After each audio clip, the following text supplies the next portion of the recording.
Hey there guys, and this is this week's Ogre, and it is Eadha, which is white poplar or aspen, and this is my one. It doesn't want to stay very still, so it's going to wiggle over. Whee! But there you go, that's my one. And we're gonna, this is the whole drawing. There's a couple of the meanings. Honouring the dead even, and overcoming fear. And there's the picture. And we're going to go through some of the meanings, and then I'll talk about the drawing. So the divination meaning from Woodfield's book is overcoming obstacles and doubt and fear. Inner guidance. Reverse is being paralysed by doubts and fear. Tree lore.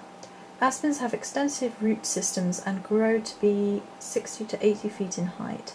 They are one of the most widely distributed trees in Northern America. Aspen bark was used as a tonic to cure heartburn and weakness, and its leaves were used to treat inflammation and arthritis. Ear is associated with trembling or quivering because of the leaves and how they appear to tremble in the wind, connecting it to fear. The wind moving through the aspen's leaves also sounds like whispering, making it an oracular tree. It is thought one can hear the messages of the gods when listening to its whispers. The North American Blackfoot tribe was used aspen to make whistles, and the aspen's tough shock-absorbing wood was used for shields.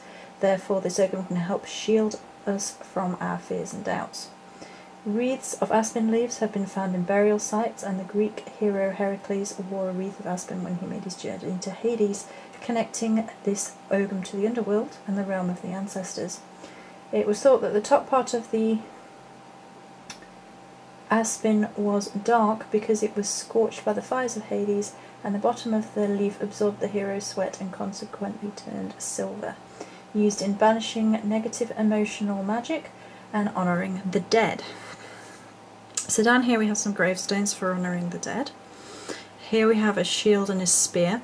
A lot of the Celtic stories involving Morrigan are actually about being tested.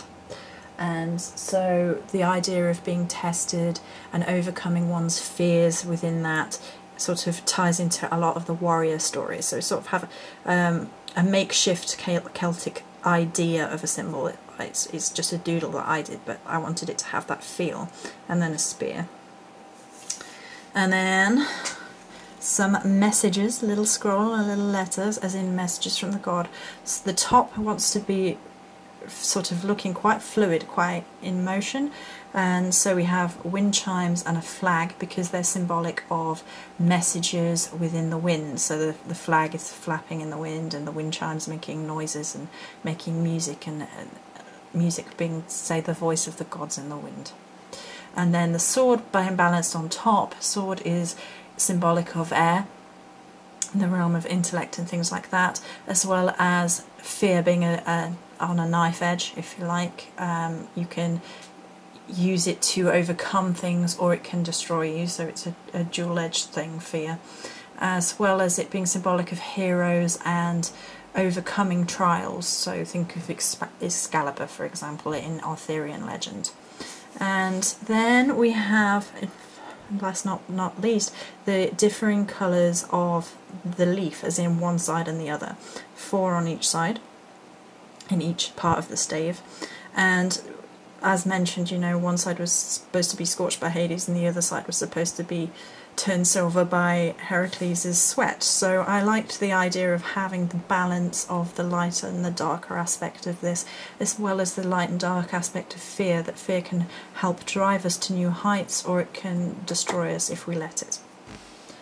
So there we go. That is this week's Ogre. Many blessings.